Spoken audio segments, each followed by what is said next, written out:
Hello everyone, कैसे हैं आप लोग। आशा है अच्छे होंगे, स्वस्थ होंगे। तो आज हम लोग पढ़ेंगे क्लास 12 ज्योग्राफी मानव बस्ती चैप्टर का जितने भी दीर्घोत्तरीय क्वेश्चन हैं इन सारी क्वेश्चनों को देखेंगे। इससे पहले मानव बस्ती चैप्टर का हमने 2 वीडियो दिया, पार्ट 1 पार्ट 2, जिसमें पार्ट को हमने अच्छी तरह से समझाया था कि स्थान क्या है, बस्ती किसे कहते हैं, स्थिति क्या है, जनसंख्या के आकार पर बस्ती को कितने भागों में बांटा गया है। फिर हमने देखा कि बस्ती के प्रकार कौन कौन से हैं, मेगा सिटी और मिलियन सिटी, इन सारी बातों को आपने समझा। फिर हमने पाठ के जितने भी अति लघुतरीय और लघुतरीय क्वेश्चन हैं इन सारी क्वेश्चन को हमने दिया था। काम करते हैं तो आज हम लोग पढ़ेंगे पाठ के जितने भी दीर्घोत्तरीय हैं इन सारी क्वेश्चनों को। चलिए तो क्वेश्चन नंबर 1 देखते हैं क्या कहता है क्वेश्चन। बस आपको करना क्या है, ध्यान से एक एक क्वेश्चन को देखिए, सब कुछ समझ में आएगा। क्वेश्चन 1 क्या है, अंतर स्पष्ट करें, मैंने डिफरेंस बताना है आपको। अब किसके किसके डिफरेंस, बस्तियों की स्थिति एवं स्थल। अब आपने शुरू में पढ़ा था कि स्थिति क्या है, कोई स्थान है और कोई स्थान के बीच जो वहां की भौगोलिक, सामाजिक, आर्थिक स्थितियां हैं, इसे कहते हैं हम लोग स्थिति। ठीक है, स्थिति का मतलब हुआ कि उसकी भौगोलिक आर्थिक स्थिति, ठीक है ना, यानी उस आवास को प्रभावित करने वाले जो जो भौगोलिक कारक है, जो जो आर्थिक कारक है, इसको कहते हैं हम लोग स्थिति। और स्थल का मतलब होता है कि जिस जगह हमारी आवास बनी होती है वो उसका स्थान या स्थल कहलाता है। कोई दिक्कत? आशा है आप दोनों समझ गए होंगे। एक नजर और देख लेते हैं। स्थिति का मतलब होता है उस स्थान के जो भौगोलिक, सामाजिक, आर्थिक क्रियाकलाप जो उस बस्ती को प्रभावित करता हो उसे उसकी स्थिति कहते हैं। फिर कहता है स्थल क्या है, स्थल का अर्थ होता है जिस जगह पर हमारी आवास बनी होती है वह उसका स्थल कहलाता है। ठीक, चलिए अब समझ गए होंगे, अब ज्यादा नहीं समझाएंगे, चलते हैं क्वेश्चन नंबर 2।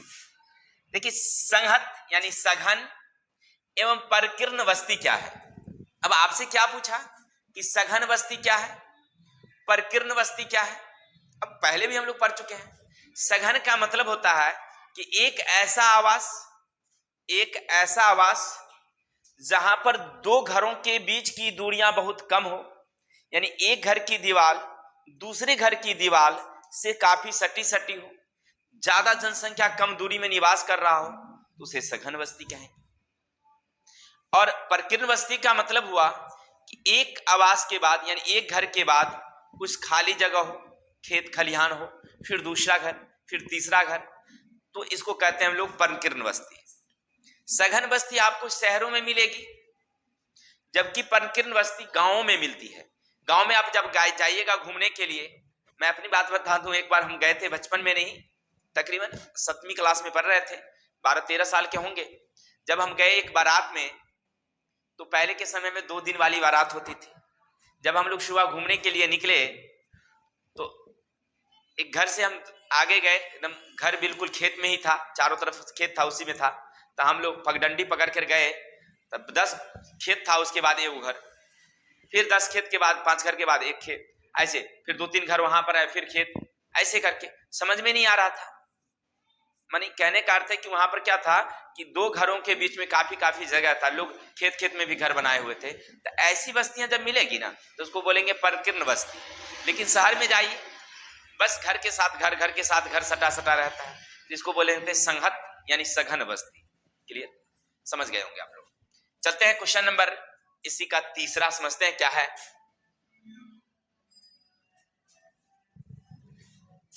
प्रशासनिक एवं सांस्कृतिक बस्तियां क्या है। देखिए, प्रशासनिक का मतलब होता है हम लोग जब जाते हैं किसी जगह पर तो जिस उद्देश्य से जाते हैं उस उद्देश्य के आधार पर बस्तियों को अलग अलग प्रकार में बांटा गया है।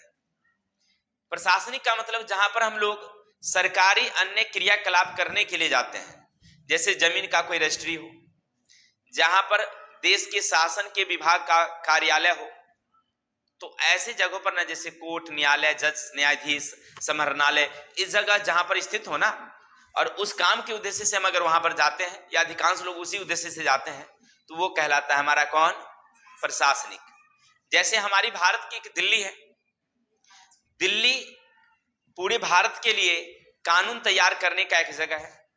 देश के जितने भी नेता गण का है, उनका आवास स्थल वहां है, सब लोग वहां पर आना जाना लगा रहता है। तो हमारे लिए क्या है? वो एक प्रशासनिक नगर है।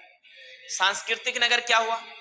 तो वैसे नगर जो हमारी धर्म से जुड़ी हो, खास करके धर्म के नाम पर हम लोग एक जगह से दूसरे जगह जाते हैं, तो वह हमारी क्या है? सांस्कृतिक नगर। जैसे पूरी दुनिया के लोग मक्का मदीना जाते हैं, जो दुनिया के जो मुसलमान है ना, वो कहां जाते हैं? Mecca Medina. क्योंकि जो मोहम्मद साहब है, हजरत मोहम्मद साहब, वो अल्लाह के पैगंबर हैं। दुनिया के मुसलमान उसे अल्लाह के पैगंबर के नाम से जानते हैं, तो उन्हीं की दाढ़ी को देखने के लिए, हज करने के लिए जाते हैं मक्का मदीना। वो क्या है? उनके लिए सांस्कृतिक नगर है।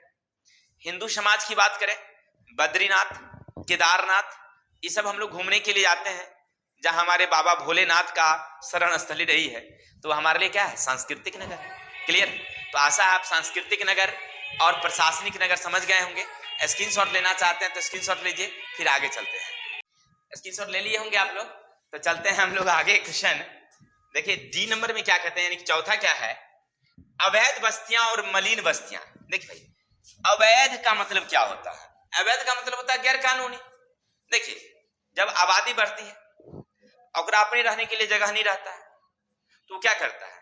कोई सरकारी भूमि है कहीं पर, जैसे कोई तालाब के किनारे, कोई नदी के किनारे, या जहां भी सरकारी भूमि नजर आती है, तो वहां पहले वो अपनी छोटी सी झोपड़ियां तैयार, झुग्गी झोपड़ी, पन्नी तिरपाल टांग के रहना शुरू करता है, और धीरे धीरे धीरे उसमें ईंट आते जोड़ के छत घर बना लेता है।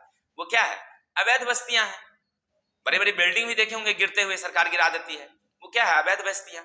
यानी कि जो सरकारी भूमि पर गैर कानूनी तरीके से मकान बनाकर के जब बस्तियां बस जाती है, तो उसको कहते हैं हम लोग अवैध बस्तियां। ये सब शहरों में भी होती है, गांवों में भी होती है।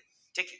अब मलिन बस्ती का मतलब देखिए, जो विनियोजित नगर है, एगो नियोजित नगर होता है कि सरकार पहले वहां पर योजना तैयार करती है, सड़कें बनाती है, नाला तैयार करती है, फिर लोगों को प्रॉपर ढंग से बसाती है, वहां के कचरा नाला प्रबंधन का सब कुछ व्यवस्था होता है, तो वहां पर गंदगी कम होती है। अब विनियोजित का मतलब हुआ कि कोई शहर ऐसा है कि जहां पर आदमी है ये नहीं है ना, एकाएक धीरे धीरे वहां पर बसना शुरू कर दिया, सरकार कहीं नहीं, और फिर पूरा गंधला हो गया, कम जगह में बहुत सारा लोग हो गया, ना तो जल निकासी का प्रबंध है, ना कचरा प्रबंधन का प्रबंध है, और पूरा गंदला हो गया ना, तो उसको कहते हैं मलिन बस्तियां। यानी वैसी बस्ती जहां पर गंदगियां ज्यादा होती है, उसको कहते हैं हम लोग मलिन बस्ती। ठीक, बहुत अच्छी तरह से समझ गए होंगे।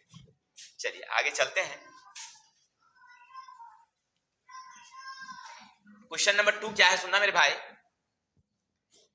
ग्रामीण बस्तियों की क्या क्या समस्याएं हैं, संक्षिप्त में लिखिए। कभी गांव गए हो क्या? हम लोग तो गांव में ही रहते हैं। अगर आप लोग शहर से गांव अगर गए होंगे तो समस्या देखे होंगे, नहीं देखे होंगे तो हम बता देते हैं, आपको समझ में आ जाएगा। देखिए, गांव की सबसे बड़ी समस्या क्या है? चिकित्सा व्यवस्था। गांव में ना अच्छी चिकित्सा व्यवस्था नहीं होती है। अगर आपको कोई उच्च चिकित्सा व्यवस्था की जरूरत हो, तो आपको शहर ही जाना पड़ेगा। गांव की पहली समस्या चिकित्सा व्यवस्था। अगर गांव के बच्चे ना उच्च शिक्षा लेना चाहते हैं, कोई नीट की तैयारी करना चाहे, कोई मान लीजिए इंजीनियरिंग करना चाहे, एमबीए बीबीए कुछ भी करना हो, डिप्लोमा कोई भी करना हो, तो उसके गांव में व्यवस्था नहीं होती है, फिर उसके लिए शहर ही जाना पड़ता है। अगर गांव में सरकार ने व्यवस्था कर भी रखा है कॉलेज ना, तो न्यूनतम स्तरों का, फिर वो डिप्लोमा नहीं कराती है। ठीक है ना। अगर ऑनर्स करना हो, वो भी हमारे यहाँ व्यवस्था नहीं है, ऑनर्स के लिए भी हमको बाहर ही निकलना पड़ता है। ठीक है, और बाकी तो छोड़ ही दीजिए। ठीक है, एमडी करना हो, बीबीए करना हो, तो इन सारे के लिए कहाँ हमको जाना पड़ता है? शहर जाना पड़ता है। यानी कि गांव में शिक्षा व्यवस्था की समस्या, चिकित्सा, शिक्षा। चलिए तीसरी समस्या सड़क की। शहर में जाइएगा ना, यातायात का पूर्ण प्रबंध होता है, लेकिन गांव की सड़कें बहुत जगह अभी भी कच्ची है, बरसात के दिन में पूरा कीचड़ हो जाता है, गाड़ियां दब जाती है। यानी कहने का अर्थ है गांव में सड़क परिवहन की व्यवस्था अच्छी नहीं है। अब समझ में आई बातें। गांव की सुरक्षा व्यवस्था सही नहीं है, यानी कि गांव में ना कोई पुलिसिया व्यवस्था नहीं होता है अच्छी ढंग से, ठीक है। तो कुल मिलाकर के देखा जाए तो गांव में बहुत तरह की समस्याएं हैं। पीने की पानी की व्यवस्था शुद्ध नहीं होती है, यानी कि अन्य प्रकार के यातायात, सुरक्षा, शिक्षा, चिकित्सा, परिवहन, इन सारी चीजों की समस्या गांव में देखने को मिलती है। फिर बताना पड़ेगा कि नहीं समझ गए होंगे आप लोग, अपने होशियार हैं। चलते हैं आगे।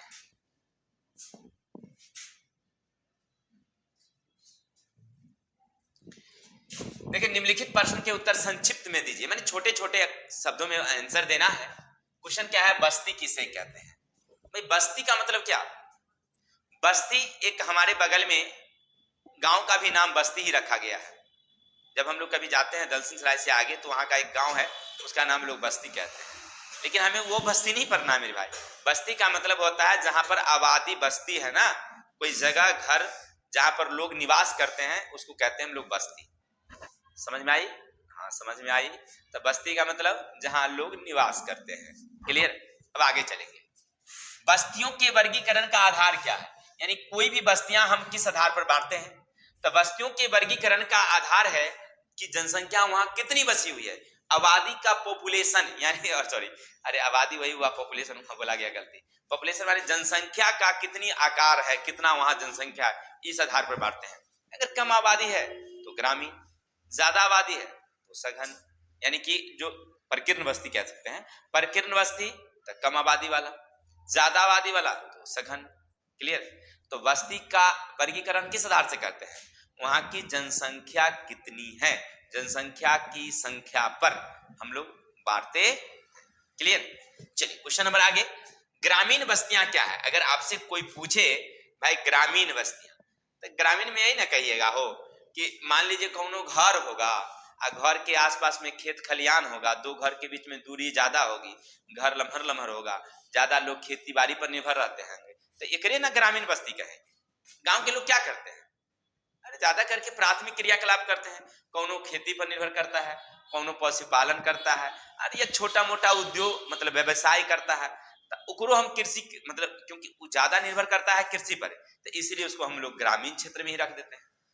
क्योंकि 1991 में हमारी जनगणना हुई और शहरी होने के लिए हमारा क्या नाम बताया गया कि भैया अगर आप वहां शहर में हैं, अगर आप वहां 75% से ज्यादा गैर कृषि कार्य में लगे हुए हैं, यानी द्वितीय तृतीय क्रियाकलाप में है, तभी आप नगरी में आएंगे।